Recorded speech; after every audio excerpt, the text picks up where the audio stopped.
DBSA says that depression affects more than 14.8 million adults in the United States. This is about 6.7% of the adult population. And the NIMH says that bipolar disorder affects 2.8% of the adults in the United States. I'm Katie Weide, and I'm going to be talking to you about the differences between depression and bipolar disorder. I have taken multiple different classes over psychology and looking at the brain and how it works and how these disorders affect it. I also have been diagnosed with depression, and my stepmother has been diagnosed with bipolar disorder, giving me a first-hand look at both of these disorders.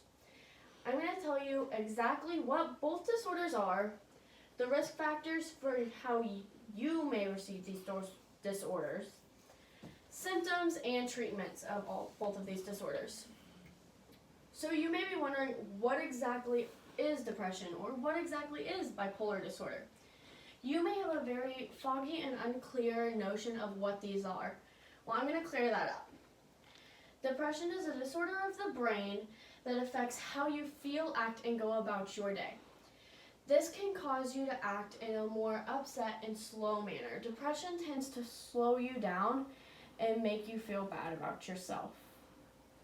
And bipolar disorder, while it's a branch of depression, and while it does have many of the same attributes as depression, it also has a side called a manic episode. These are feelings of high confidence and high levels within yourself. So, risks. How do you know if you could be bipolar or have depression? Well, for bipolar disorder, there are multiple risk factors, including your brain structure and how your brain functions, genetics, and family history. This doesn't mean that if your mom is bipolar, you are bound to be bipolar. This just means if she's bipolar, there's a chance you could be bipolar. Depression, while having many of the same types, it doesn't include the brain structure, but it includes trauma and illnesses. 25% of cancer patients are diagnosed with depression, according to the DBSA. There are also about 50 to 75% of people diagnosed with an eating disorder and 27% of substance abusers diagnosed with depression. Another way that you can another thing that can affect if you have depression would be medications you are on. So, how can you tell if you could have depression or if you could have bipolar disorder? Well, while they both share the depressive sides, which can include anything from having a persistent sadness or having anxiety, this can include suicidal thoughts or actions. Bipolar also has the manic side, which is where you act more confident within yourself, and being this confident within yourself can cause you to do risky behaviors. These risky behaviors can include anything from spending an exorbitant amount of money to having a reckless sex. This could destroy your life without you even knowing it. Many times when people go into these manic episodes, they don't remember what they did. And if you go and you spend a ton of money or you go and have unprotected sex, you could destroy your life in ways you don't know. You could end up in debt, you could lose all of your money, you could lose everything. Or, on the other hand, you could end up pregnant and not be ready to have a child. On the depressive side of things, you can end up very upset within yourself and you can tear yourself down. So, treatments. How can you treat these? How can you go about receiving treatments? The DBSA says that 80% of people that receive treatment for depression show improvements within 4 to 6 weeks. Treatments can include anything from medications to therapy.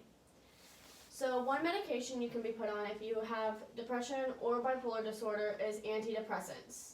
Antidepressants take typically between 2 and 4 weeks to show any improvements within the physical symptoms. Another medication that you could be put on would be anti-anxiety medications.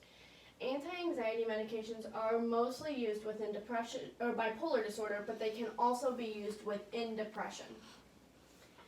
Another thing would be therapy. So therapy can either be a one-on-one conversation with a therapist, or it can be within a group setting, it can be within your family. There are multiple different types of therapy offered. This type of therapy, of talking about it, is often called cognitive behavioral therapy. Another therapy is electroconvulsive therapy. Electroconvulsive therapy is a therapy that stimulates the brain and is used whenever medication may not be appropriate. Medication may not be appropriate when you have specific illnesses or when you are pregnant. Most people, while they show improvement, there is a 50% chance, or 50% of people that don't show improvement, and this is due to not properly using these tools of treatment. When you are going to therapy, you should stay very consistent with your therapy, and if you are taking a medication, you should not go off of your medication unless told by a doctor. So now we've looked at what it is, the risk factors, symptoms, and treatments for both of these disorders. This should allow you to see and be able to know how to kind of understand what both of these disorders are. Thank you.